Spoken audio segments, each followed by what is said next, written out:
Veneto 24 chiama Roma. Le interviste con la politica nazionale. Rimaniamo in tema di elezioni regionali e ne parliamo in questa occasione con Antonio De Poli, senatore questore e segretario nazionale dell'UDC, l'Unione di Centro. Ben ritrovato, onorevole De Poli. Buongiorno a voi, buona giornata. Parliamo anzitutto di una giornata molto intensa, ovviamente in questo periodo l'aveva, crediamo, messo ampiamente in preventivo.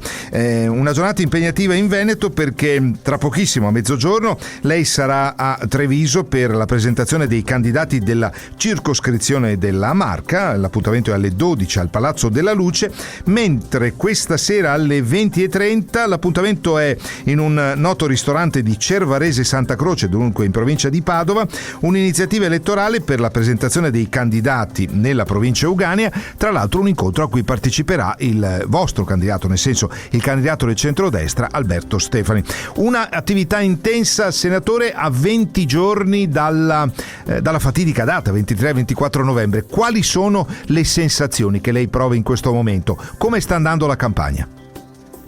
Intanto buongiorno a tutti. La campagna chiaramente sta entrando nel vivo, mancano 20 giorni, quindi siamo nel momento più con questa settimana di il vero inizio della campagna elettorale in tutti i sensi. La settimana scorsa tutte le squadre, tutti i candidati comunque si stavano preparando, adesso cominciano tutte le varie i vari incontri e le presentazioni nelle varie province. Oggi ad esempio presentiamo la nostra squadra a Treviso, questa sera appunto con la presenza, ci saranno 600-700 persone lì a Cervarese Santa Croce al Bosco, con la presenza del il candidato presidente Alberto Stefani. Presenteremo sia i nostri candidati di Padova in particolare, ma ci saranno presenti anche i candidati delle altre province, quindi vorrei dire la squadra veneta dell'UDC, dell'Unione di Centro per Stefani presidente. Ecco, credo che questo sia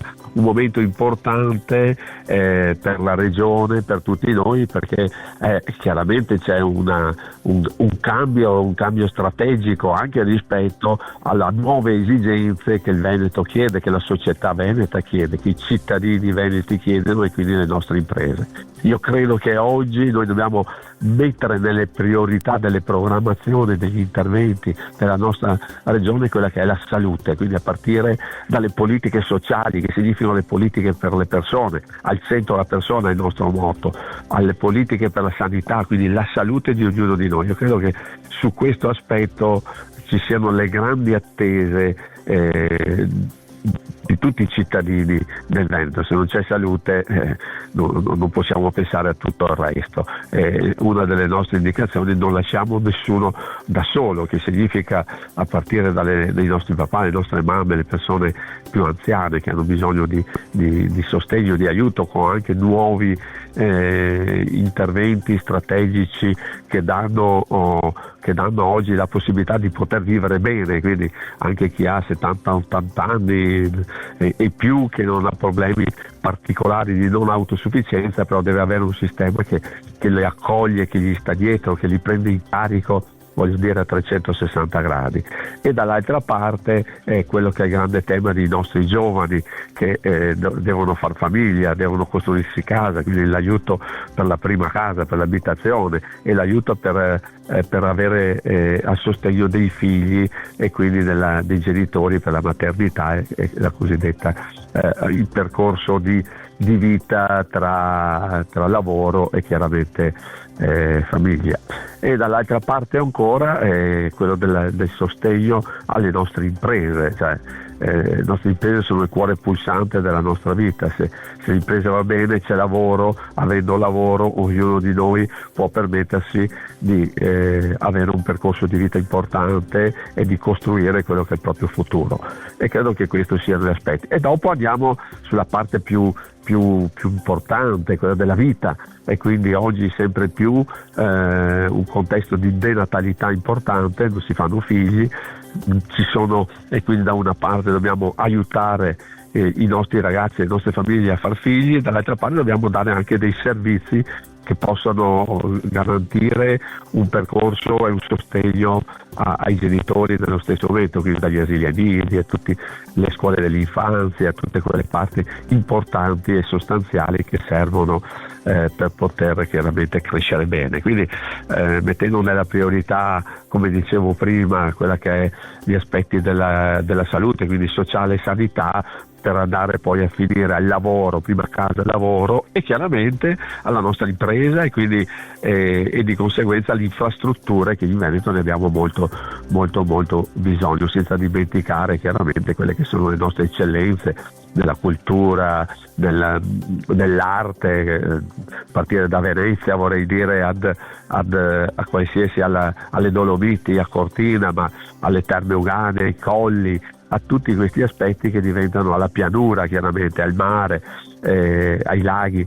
Il Veneto ha per fortuna una grande caratteristica di avere un territorio che ha una prospettiva importante, cioè abbiamo dalle montagne al mare, passando per la pianura, alle città d'arte, a qualsiasi altra considerazione che si trova. E credo che questo sia un tema che deve guardare il futuro. Non dobbiamo fermarci a quelli che erano gli allori del passato, ma dobbiamo ridare impulso, forza e capacità per chiaramente per dare una prospettiva a ognuno di noi importante per il proprio futuro. Una domanda, senatore, prima di salutarci. Abbiamo notato piacevolmente che anche nelle fila UDC ci sono molte presenze femminili. Questo anche risponde all'esigenza, lo sappiamo, nella votazione di esprimere una candidatura maschile e una femminile. Crediamo, onorevole, che anche questo sia, come dire, un passo avanti della politica, maggior presenza femminile. Ricordiamo che fino al secondo dopoguerra le donne non avevano neppure diritto di voto. Ma sicuramente sì.